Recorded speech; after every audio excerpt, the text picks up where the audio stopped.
Back to the Kristin Omdahl Show. This is episode 1076, and we're here live in Southwest Florida in my garden studio. If you're joining me live, please say hello. Let me know if you have questions for me. Let me know if you've been crafting. Let's just talk. I might have the camera too far away. I moved my garden, and I'll explain that in a couple minutes. And I wanted to make sure that we still got some sky. Not too much sky, but I do have all my plants here with me. I feel like it's going to be easier to take care of them closer to where I come in and out every day instead of hiding behind the shed, because as busy as I am all the time, I felt like out of sight, out of mind, and I felt really guilty when I shared with you guys last week that not all my plants were doing well. And ironically, the one plant that was doing the best it's not doing well out here, but anyway, whatever. We'll see what I can do. If you're joining me live, please say hello. It's okay if you don't feel welcome saying hello, but if you want to, I'd love to say hi back to you. And if you watch the recorded version, please also feel welcome to leave comments, because I get notified from them throughout the day. And as you can see from previous comments, I say hello to everybody. Hi Judy and Grace, Judy, Sharon, Dawn, Joe, Judy, Sunshine, Marcia, Joe, Nancy, Wendy, Marcia, Dawn. Good morning, everybody. Happy Monday. Hope you had a nice weekend. Hi, Lori. Good morning. Hi, Kathy. Good morning. Whoopsie. Oh, I unwrapped the stitch. Whoopsie daisy.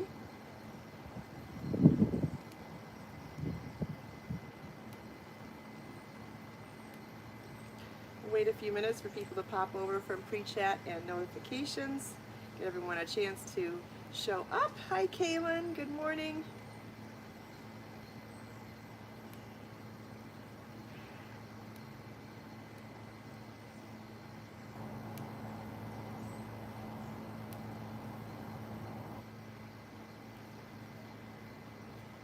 I watched a movie over the weekend that I enjoyed so much, and in case anybody hasn't seen it in a really long time because it's old, or maybe you've never seen it and want to, I watched a movie from 1974 for free here on YouTube. The whole movie was streamed on there because I couldn't find it on any of the other streaming platforms.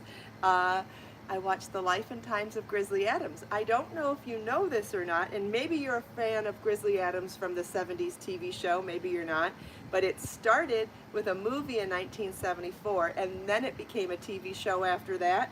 And so I decided to watch the movie first before rewatching the TV show that I loved as a kid.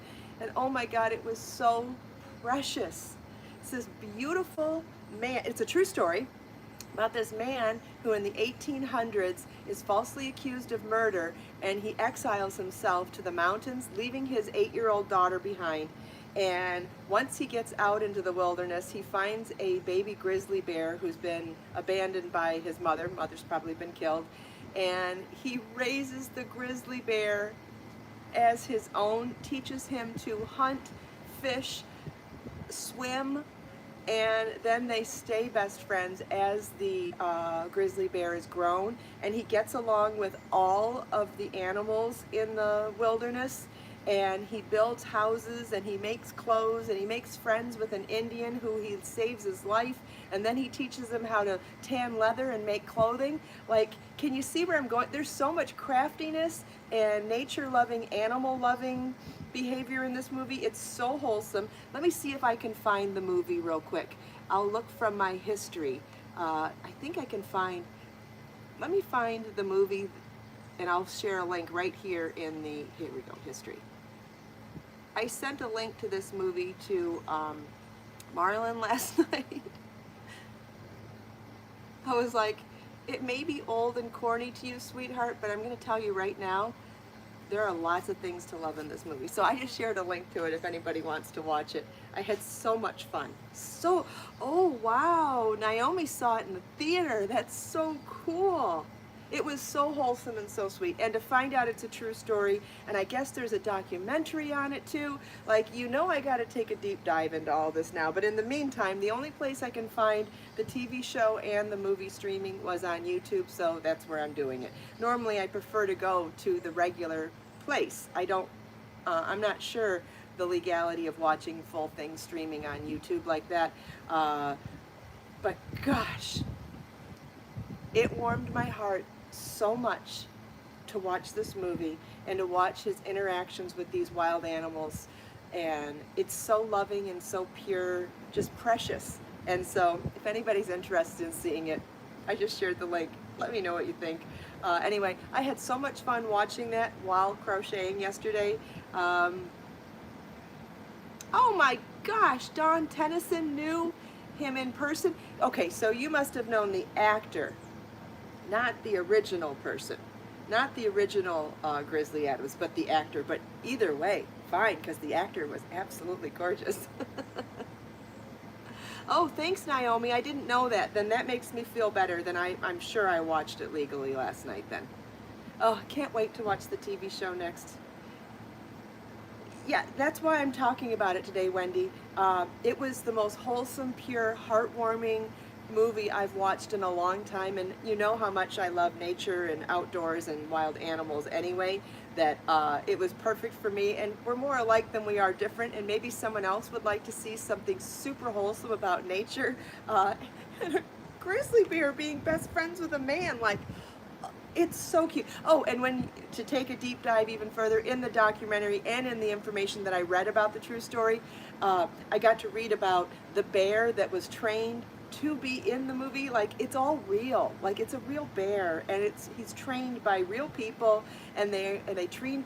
There was no animal abuse going on. It was a reward system. Like, I read so many cool things about it last night. Just, it warms my heart. Oh, that's so cool, Dawn. So cool. There you go. I know each and every one of you might know somebody else. And Sharon just said her daughter-in-law would love it. Yes, if you know someone that's into this type of thing, yes, let's rewatch stuff from 1974, because it's still relevant for warming your heart today. Yes, great. I'm reading the comments down here because that's kind of far. Okay. Would anybody like to hear about what I'm working on? I know. Let's see, where am I? I know what the answer is going to be out, but I'll wait to see.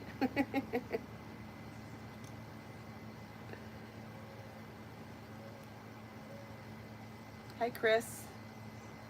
Judy said yes. I know you're going to say yes. I knew it was going to be a yes. This is actually a really wonderful basic formula shape for making a half circle shawl, and I am going to feature this specifically in my next book to talk. I'm going to be making several projects for the next book, which I really didn't want to do originally because of space. I'm up to over 100 edgings now, and I'm really worried about the cost because it's going to be so many pages. But I really think that it's important to show you how to apply the edgings in real life examples. So I'm going to do in the front section of the book, this could change. I'm still trying to figure it out, but I could still tell you the process. Sometimes when writing a book, you throw all the ideas at it, and then sometimes you do have to edit back because of space, because of price, because of theme, because what works and what doesn't work and all that stuff.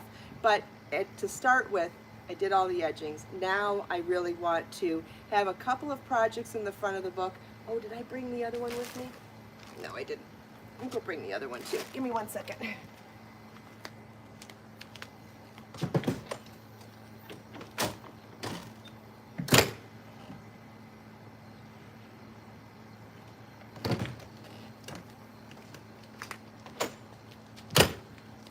Okay. So I ran out of yarn on this one, but this is also a good help to show you how much yarn you need for certain things too. Anyway, so what I want to do is a few basic shapes. So working even in rows to show you that if you're making a scarf or an afghan or something flat and even in rows, what the edging could look like on there, and talk about how you would want to ruffle it, how you would want it to be flat, or how you would want to mirror it to join two pieces together. Then I thought I'd show how to make a circle, how to make a square in the round increasing, how to make a top-down increasing triangle shawl, how to make a top-down increasing half circle shawl. Maybe that's it, maybe a couple of more construction shapes, but it's just so that I can show you how you would add edging to each one of those, or an example of a perpendicular edging, or a bottom-up edging, or a side-to-side edging, or a top-down edging. And so here's some of those projects that I'm working on. I'm working on a baby blanket using the square increase in the round. So I'm going to make this is one ball of Lion Brand Respun Thick and Quick, which I don't think it's quite the size for a baby blanket yet. I feel like it just needs a second ball, and I'm going to add a second ball and then add the edging on there to show edging with increases for fullness at the corners. I've got some really easy, quick tips to show you how to do that without getting too complicated in a pattern. Oh yeah, a ruffled flamenco skirt would be gorgeous, Marcia, and that's one of the other things I'm going to be including, is working in the round and then showing an edging down there. So we're going to do even in rows, even in rounds, increase in rows, increase in rounds, but I also wanted to show not just increase in rounds in a square, but maybe a rectangle too, and not just increase in rounds in a square, but maybe a circle too, and not just increase in rows and triangle, but maybe half circle too. So you can see I'm getting crazy and losing my mind over this and adding too much again. I'm going to have to edit back. I'm not sure if all this will fit in the book or if it needs to be a companion. Maybe there's a companion pattern set that goes with the book. I don't know. I got to figure it out. Anyway, here's the half circle shawl that I'm working on, and because this is a basic formula shape, I thought I might make a quick video tutorial before the book comes out, because I know lots of you ask me about basic half circle shapes all the time, and I'm not sure I actually have a pattern that really just shows you the basic formula. And look at how cute. I put 3 foundation ovals into the top. Isn't that kind of cute that there's 3 petals at the top? Anyway, and then the rest of the shawl is done in the same type of a formula that you do when making a hat. So those of you that understand this concept now, fine. So like, for example, I did 9 stitches in those 3 foundation ovals. So first setup row was 3 foundation ovals, chain 3, double crochet in the 3rd chain from your hook. Then it was 3 double crochets in the side of each for 9 total stitches, and then those 9 stitches become the wedges for the increased section. So on the next row, it's 2 double crochets in each stitch across. Then the next row, it's 2 double crochets in the first stitch and 1 double crochet in the next. Then the following row, it's 2 double crochets in the first stitch, then 1 double crochet into each of the next 2. Then the following row, it's 2 double crochets in the first stitch, 1 double crochet into each of the next 3. Can you see the pattern going now? So as you work each row, there's 1 more double crochet between each increase of 2 double crochets in 1 stitch. So for example, I'm on the 28th row right now, and so it's 2 double crochets in the first stitch and then 1 double crochet into each of the next 26 stitches. And you could do this for whatever size you want. This might be close to a capelet at this point. Yeah, you could probably just put a butterfly clip or a button here. This length with the edging might be fine, which means to save myself a little time and to keep moving forward, I may end this shawl pretty soon, but as you can see, it can be absolutely as big as you want it to be, as small or as big as you want it to be. Yes, Lori, I mentioned that in the beginning, that it is the same formula of increasing for the crown of a hat or a circle. Yes. Yes.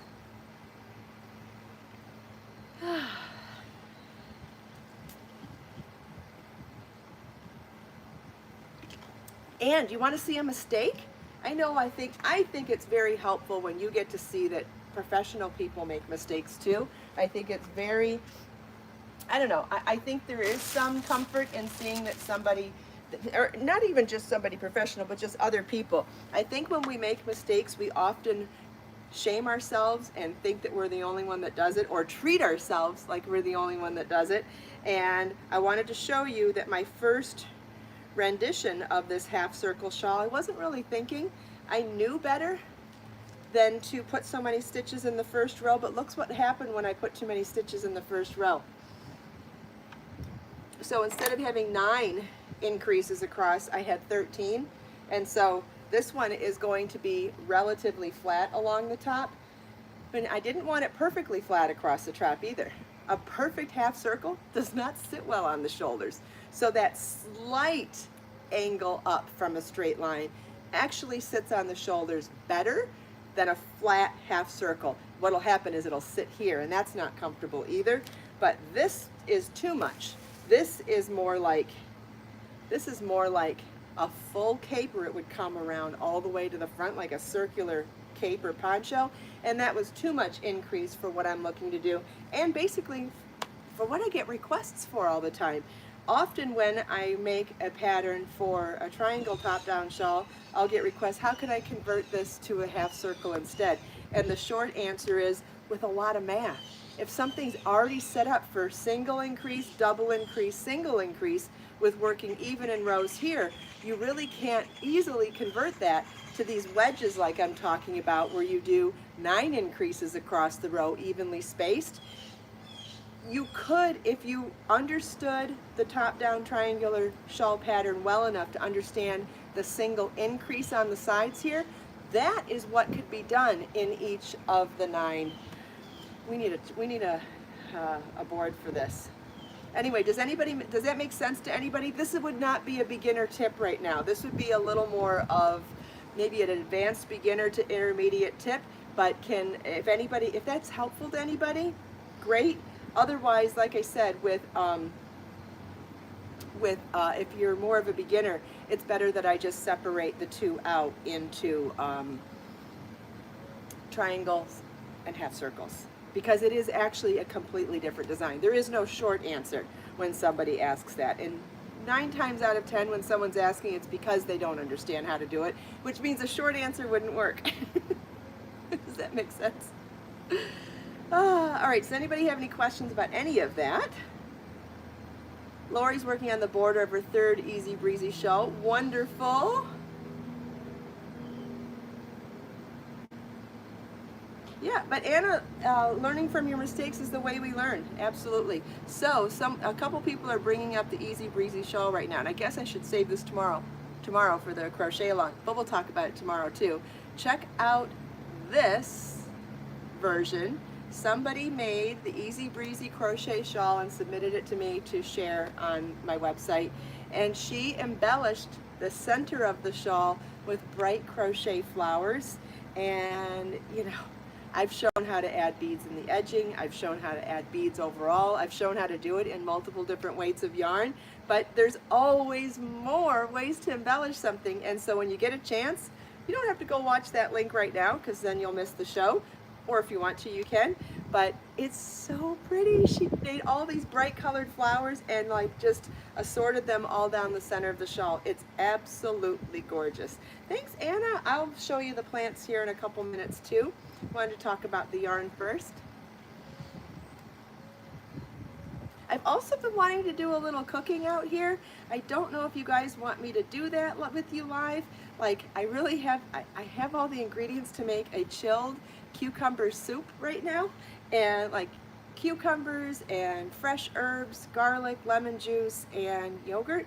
And I just don't know if everybody wants to do that kind of stuff with me in live or not. But if you do, maybe one day this week I can bring it out here and we can do that in the morning. As I just start feeling like I want to cook, I would like to share it with you guys, because I feel like there are some really great tips I can teach you on cooking for one, cooking in small spaces, cooking with, I don't know, trying to stay healthy and on a budget, which I think is harder now than ever before. I can't believe how much more expensive groceries are right now than ever before, and so I'm really trying to balance healthy ingredients with budget-friendly stuff. So if this is stuff that interests you, I would love to share it with you. Hi, Kristen. Hi, Yarn Barf. Hi, Karen. Good morning. Hi, Barbara. Guess I missed a few names. Hi, Grace. Okay, yeah, if we just pepper it in the morning sometimes, because mornings is the coolest time of the day, so it would be the most pleasant time of day for me to actually be out here cooking too.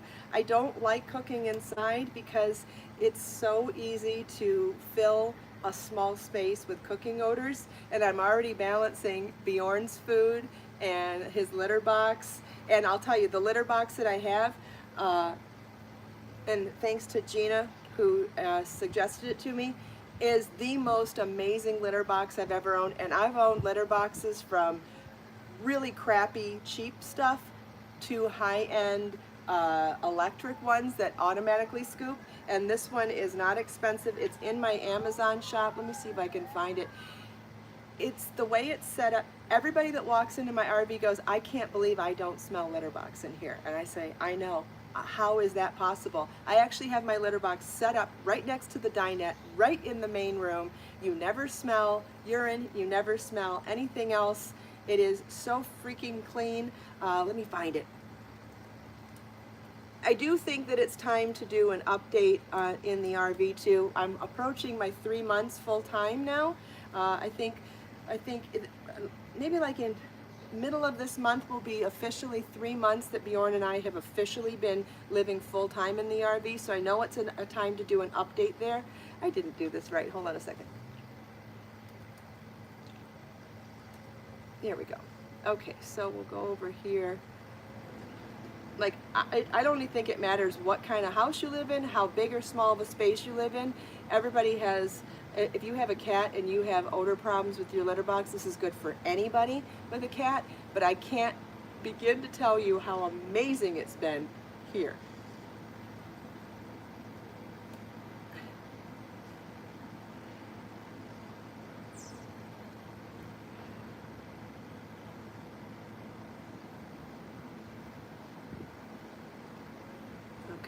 All right, so there it is for anybody that's interested. Just amazing. It has like these piddle pads in the bottom of the litter box.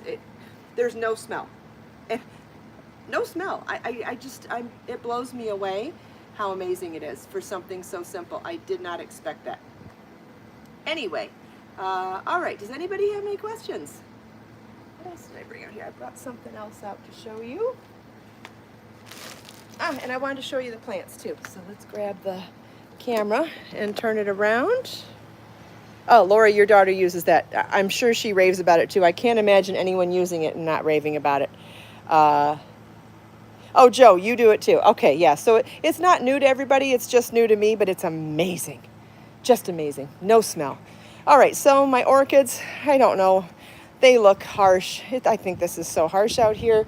Thank you. You can find this dress in my Amazon shop too. My headscarf you can find there as well.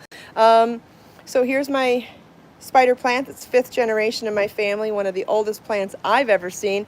It's barely hanging on through the summer, but we're trying. This is the pineapple that I'm growing from a real pineapple. This is my avocado that I'm growing from an avocado pit.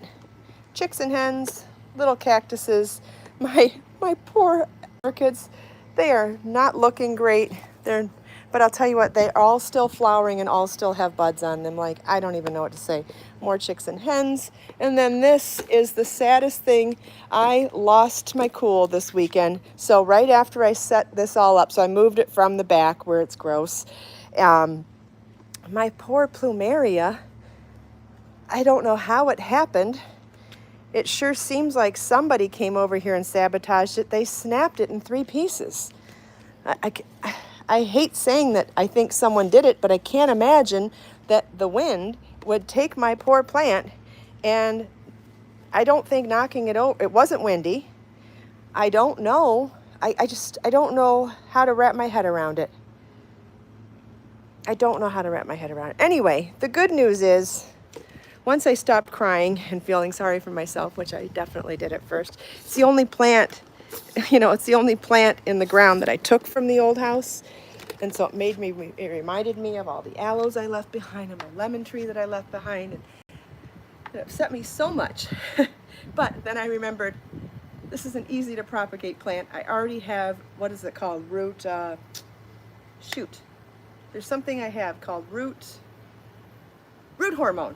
And so what I'm supposed to do is let those two pieces dry out for a couple of days, then dip some root hormone on them and plant them in extra pots. So the silver lining is that I'll have 3 plumeria plants instead of plumeria trees instead of 1. But yeah, I don't know how to wrap my head around it. I don't. It will sprout again, yarn bark, but that's not the way you do plumeria. You have to let it sit out for a couple days, put some root hormone on it, and then just stick it in the dirt and it'll handle itself. Yes, cinnamon works great as a natural root hormone. I have heard that as well, but I did buy something off of Amazon for it instead. Yeah, I did have a ring headlight. I did have a ring doorbell at the old house. And you know when you pack something up really well and put it in a good place? Yeah. I even bought special heavy-duty outdoor 3M tape or command strips to put the ring light on the outside of the RV without damaging the RV, because that's what I was told to do. That's what I learned to do. And for the life of me, I can't find it, and I just don't want to spend another $100 buying another one right now. But yeah, I have a ring light here somewhere. It's one of the things that I haven't been able to find since I moved. Yeah.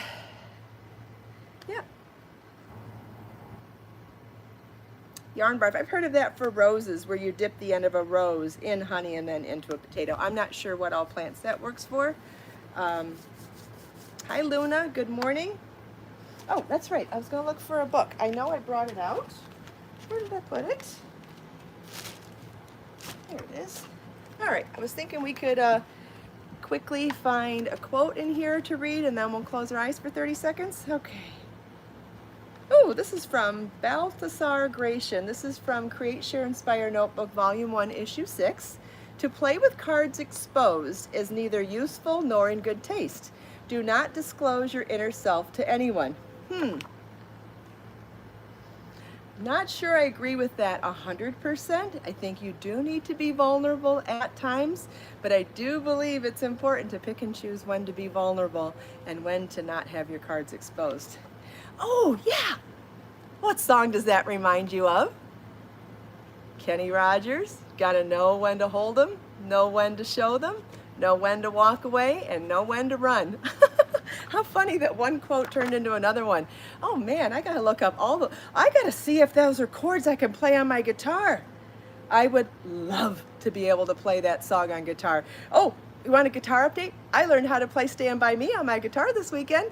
I can play Stand By Me, yes. And I'm very, very, very, very excited about that.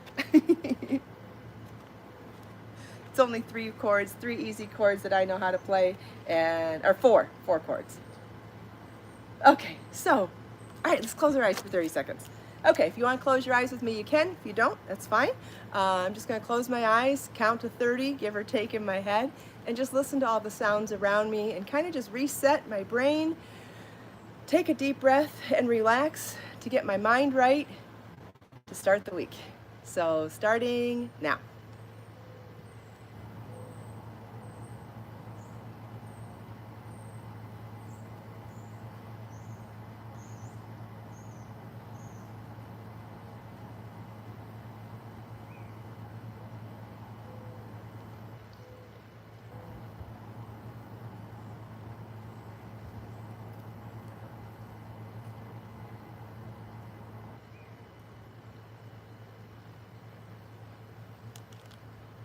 Okay, I'm gonna put my glasses back on. That was relaxing. Did that feel good for you too? I hope so. I hope so. Hope you're ready to have a wonderful week. It is Monday. It's just like any other day. It's a time when we can start over, start a new page, start a new chapter, start a new mindset with hope and positivity. And I wish that for you. I wish that for me. I wish that for all of us. Thank you so much for taking time out of your busy day to spend a few minutes here with me. I hope you enjoyed the sunrise, seeing my plants, talking about yarn and creative goodness, chatting with me and everyone else. Let us make time to create, share, and inspire today and every day. Have a wonderful day, everybody, and I'll see you tomorrow for the Shawls for Sharing Crochet Along at 9 a.m. Bye-bye.